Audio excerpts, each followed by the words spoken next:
Hello friends, ഏവർക്കും പുതിയൊരിടിലേക്ക് നമസ്കാരം. ഇന്ന് ഞാൻ വന്നിരിക്കുന്നത് 10 ചിത്രങ്ങളുടെ ഏറ്റവും പ്രധാനപ്പെട്ട OTT അപ്ഡേഷനുമായിട്ടാണ്. വീഡിയോയിൽ മുൻപ് വീഡിയോ ലൈക്ക് ചെയ്യുക, ചാനൽ സബ്സ്ക്രൈബ് ചെയ്യാൻ വേണ്ടി ശ്രമിക്കുക.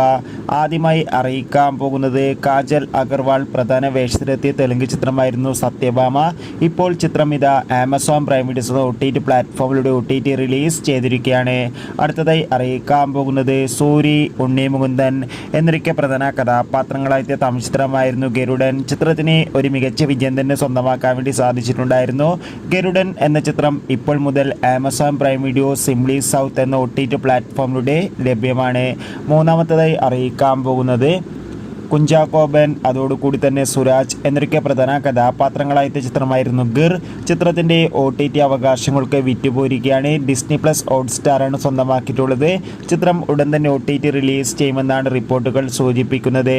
ബിജി മേനോൻ, അതോടുകൂടി ആസിഫ് അലി എന്നൊക്കെ പ്രധാന കഥാപാത്രങ്ങളായ ചിത്രമായിരുന്നു തലൈവൻ. ചിത്രത്തിൻ്റെ OTT അവകാശങ്ങളൊക്കെ വിറ്റുപോയിരിക്കുകയാണ്. OTT അവകാശങ്ങളൊക്കെ സോണി ലീവ് എന്ന OTT പ്ലാറ്റ്ഫോം സ്വന്തമാക്കിയിട്ടുണ്ട്. ചിത്രം ഉടൻ തന്നെ OTT റിലീസ് ചെയ്യുന്നതായിരിക്കും. പൃഥ്വിരാജ്, ബേസിൽ ജോസഫ്, അനുശ്വര രാജൻ എന്നൊക്കെ പ്രധാന കഥാപാത്രങ്ങളായ ചിത്രമായിരുന്നു ഗുരുവായൂരമ്പലനടയിൽ. ചിത്രം ഡിസ്നി പ്ലസ് ഹോട്ട്സ്റ്റാർ എന്ന OTT പ്ലാറ്റ്ഫോമിലൂടെ OTT റിലീസ് ചെയ്തിരിക്കുകയാണ്. മമ്മൂട്ടി, അഞ്ജന ജയപ്രകാശ്, രാജീവ് ബി ഷെട്ടി എന്നൊക്കെ പ്രധാന കഥാപാത്രങ്ങളായ ചിത്രമായിരുന്നു ടർബോ. ചിത്രം ഉടൻ തന്നെ സോണി ലീവ് എന്ന OTT പ്ലാറ്റ്ഫോമിലൂടെ OTT റിലീസ് ചെയ്യുമെന്ന് കൺഫേം ആക്കിയിട്ടുണ്ട്. നിവിൻ പോളി, ധ്യാൻ ശ്രീനിവാസ്, അനുശ്വര രാജൻ എന്നൊക്കെ പ്രധാന കഥാപാത്രങ്ങളായ ചിത്രമായിരുന്നു മലയാളി ഫ്രം ഇന്ത്യ. ചിത്രം ഇന്ന് അർദ്ധരാത്രി 12 മണിയോട് കൂടി തന്നെ സോണി ലീവ് എന്ന OTT പ്ലാറ്റ്ഫോമിലൂടെ OTT റിലീസ് ചെയ്യുമെന്ന് കൺഫേം ആക്കിയിട്ടുണ്ട്.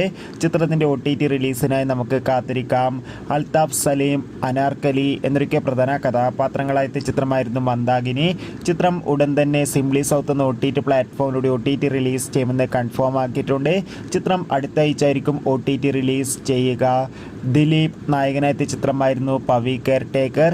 ചിത്രത്തിന് ഒരു ആവറേജ് അഭിപ്രായം സ്വന്തമാക്കാൻ വേണ്ടി സാധിച്ചിട്ടുണ്ടായിരുന്നു. ഇപ്പോഴിതാ ചിത്രത്തിൻ്റെ OTT അവകാശങ്ങളൊക്കെ ഡിസ്നി പ്ലസ് ഹോട്ട്സ്റ്റാർ എന്ന OTT പ്ലാറ്റ്ഫോം സ്വന്തമാക്കിയിട്ടുണ്ട്. ചിത്രം ഉടൻ തന്നെ OTT റിലീസ് ചെയ്യുന്നതായിരിക്കും.